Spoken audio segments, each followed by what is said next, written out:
Hello tout le monde! Je vous retrouve dans une nouvelle vidéo pour vous parler d'un outil que j'utilise beaucoup pour travailler. En fait, il s'agit d'une application que vous connaissez peut-être déjà qui s'appelle Anki. Il ne s'agit pas du tout d'une collaboration, je vous en parle parce que c'est quelque chose que j'utilise beaucoup et on me pose parfois des questions dessus pour savoir est-ce que j'utilise, qu'est-ce que j'en pense, comment ça fonctionne. Donc je me suis dit que j'allais en profiter pour vous en parler dans cette vidéo. C'est vrai que j'en ai jamais parlé avant parce qu'en fait je l'utilise que depuis l'année dernière, depuis ma 4e année de médecine. Et aussi parce que j'avais l'impression que tout le monde connaissait déjà, que la plupart des étudiants en médecine l'utilisent déjà. Mais au final je me rends compte qu'il y en a beaucoup qui osent pas trop l'utiliser parce que peut-être ont peur de perdre du temps ou tout simplement ont un peu peur d'utiliser un autre support encore pour travailler. Ce que je peux comprendre, mais justement je vais vous montrer comment moi je l'utilise et est-ce que finalement c'est un bon rapport niveau investissement de temps qu'on passe sur cette application par rapport aux bénéfices rendus. En tout cas, je vais vous donner mon avis si jamais ça vous intéresse. C'est vrai que j'ai souvent l'habitude de voir plutôt des externes en médecine utiliser cette application, mais au final, je pense que ça peut très bien s'adapter par exemple à la PACES, enfin la première année de médecine, et même d'autres types d'études, par exemple en droit, je pense, enfin à partir du moment où vous avez besoin d'apprendre des choses par cœur et que vous avez besoin de quelque chose qui vous fasse répéter, je pense que ça peut être un très bon allié. Donc voilà, moi j'ai commencé à l'utiliser qu'à partir de ma 4e année de médecine, mais ça peut totalement s'utiliser avant. En fait, chacun en fait l'utilisation qu'il veut au final. Parce que si j'avais connu cette application quand j'étais en PACES, vous pouvez être sûr que je l'aurais utilisée à fond. Donc voilà, c'est rien de nouveau, cette application, elle existe depuis un petit moment. Depuis peu, par contre, on peut l'utiliser sur téléphone. Donc avant, on pouvait s'en servir que sur l'ordinateur. Maintenant, on peut aussi l'avoir sur un smartphone.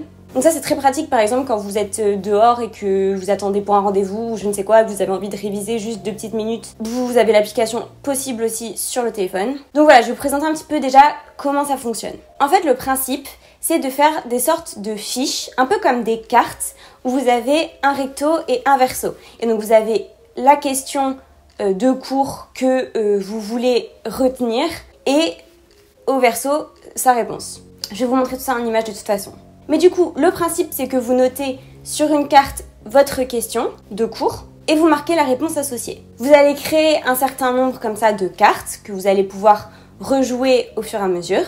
Et du coup, en fait, quand vous lancez l'application, vous avez juste la question devant vous. Vous devez réfléchir pour trouver la réponse. Vous cliquez, ça vous donne la réponse. Et ensuite, quand vous avez fait retourner la carte, que vous voyez la réponse, vous pouvez vous auto-évaluer à savoir est-ce que vous avez trouvé cette réponse facilement ou difficilement. Donc vous avez facile, bien, difficile ou échec si vous n'avez pas réussi à trouver la réponse à la question. Et donc pour chaque carte c'est pareil, vous avez le recto avec la question, le verso avec la réponse et vous vous auto-évaluez sur votre capacité à répondre à cette question. Et le but c'est d'être honnête avec vous-même parce que ce qu'il y a de bien avec cette application, c'est que du coup quand elle voit que vous mettez beaucoup de difficile ou échec à une question, les prochaines fois quand vous relancerez l'application, elle vous les fera tomber plus souvent pour que ça rentre en fait. Donc l'algorithme est fait pour vous faire réviser au max les choses que vous avez du mal. Si par exemple il y a une question, vous connaissez la réponse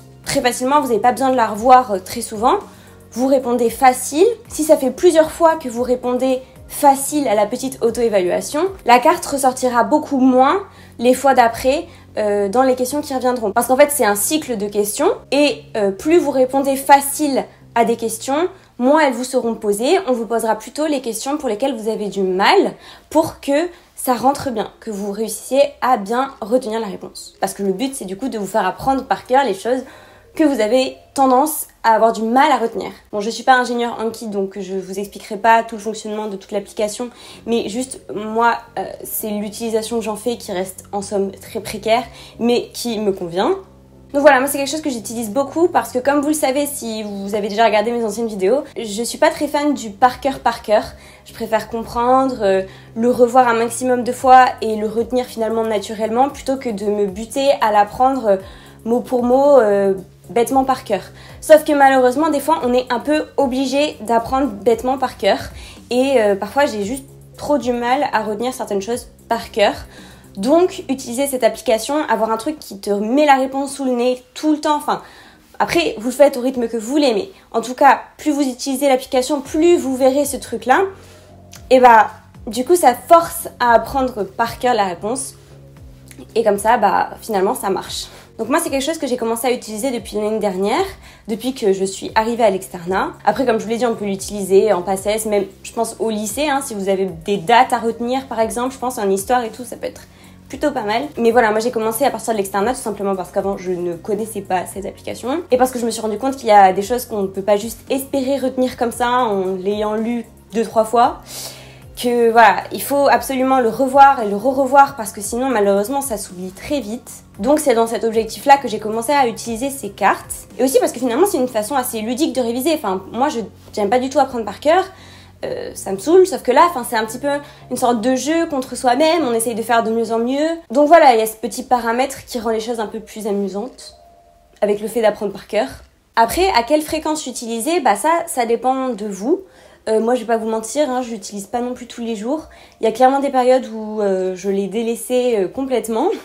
Mais je pense que c'est surtout intéressant pour les périodes d'examen. Moi, c'est surtout avant les examens que j'utilise beaucoup les Anki. Donc en fait, ce que je fais, c'est que pendant le semestre, quand ça fait déjà quelques fois que j'ai vu un cours, j'essaye de me marquer les trucs les plus importants, enfin de me faire des questions sur Anki par rapport aux trucs les plus importants du cours qu'il faut absolument que je retienne. Parfois, même si sur le coup, ça me semble un peu bête parce que je me dis, bah voilà, le cours, je le connais bien, donc là je l'ai bien en tête, donc c'est assez facile. Mais je me dis que plus tard, si je pense par exemple à la D4, l'année où j'aurai le concours des ECN, j'aurais pas revu peut-être ces cours depuis un petit moment, donc même des choses qui pour l'instant paraissent basiques, ça pourra me servir plus tard de les avoir en carte et de me les remémorer comme ça assez régulièrement. Donc voilà, je l'ai fait aussi un petit peu en prévision pour plus tard. Mais c'est vrai que du coup, pour préparer des examens, je trouve ça vachement bien parce que voilà, les quelques mois, quelques semaines avant les partiels où on sait plus trop quoi réviser, qu'on a l'impression d'avoir fait le tour mais en même temps on connaît peut-être pas tout bien par cœur et on a peut-être oublié un petit peu les trucs du début du semestre.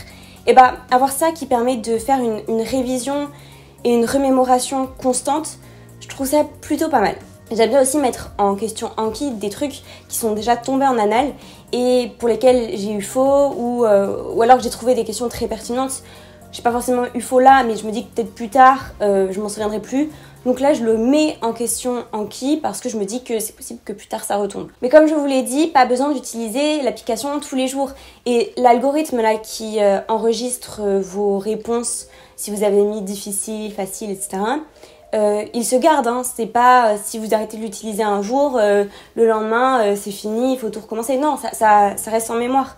Et de temps en temps, les cartes pour lesquelles vous avez mis facile il y a un petit moment, elles commencent à revenir. Et puis là, vous vous rendez compte que finalement, vous connaissez plus très bien la réponse.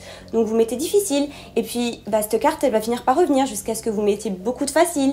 Et donc finir par disparaître un peu du cercle. Voilà, donc je sais pas si c'est assez clair, mais en fait c'est super bien fait, vous n'avez pas besoin de l'utiliser à une fréquence hyper régulière. Moi en ce moment, avec les bonnes résolutions du confinement, j'essaie de l'utiliser un petit peu tous les matins. J'aime bien faire ça un peu le matin quand j'ai du temps, si je suis prête un peu à l'avance. Encore une fois, ça permet de réviser sans trop se prendre la tête. C'est ça que j'aime beaucoup avec les Anki. Mais de toute façon, vous en faites l'utilisation que vous voulez. Après, la question qui revient souvent, c'est est-ce que je vais pas perdre trop de temps à faire mes questions pour au final que ça me serve pas trop après?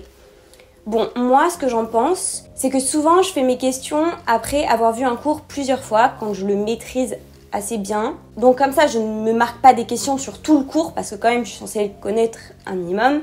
Je marque vraiment des questions que sur des trucs très importants ou difficiles à retenir, ou enfin bref, peu importe, mais pas tout le cours non plus. Donc au final, moi, je trouve pas que ça prenne tant de temps que ça. Après, c'est sûr, c'est toujours un peu de temps passer à faire ses fiches, mais honnêtement, si vous retapez pas tout votre cours, je trouve que ça va.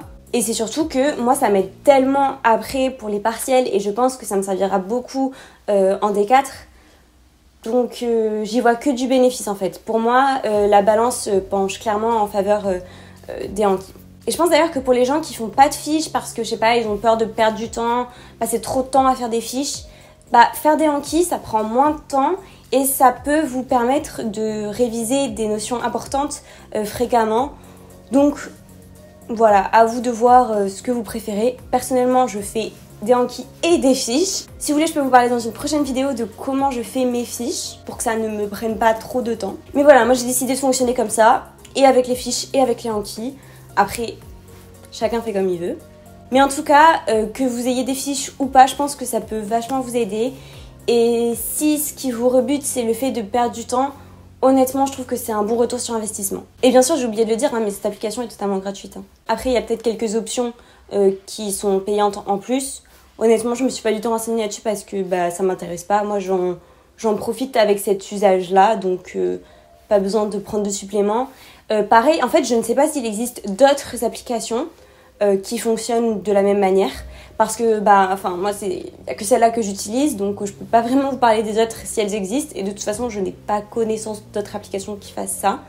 Donc voilà, je vous parle de ce que je connais. Et je vous en parle par rapport aux études de médecine aussi, parce que c'est ce que je connais. Et je peux pas vous dire si en droit, ça s'utilise beaucoup, si c'est intéressant ou pas de l'utiliser, puisque j'en ai aucune idée. Mais je pense que ça peut plutôt bien s'adapter à tout type d'études.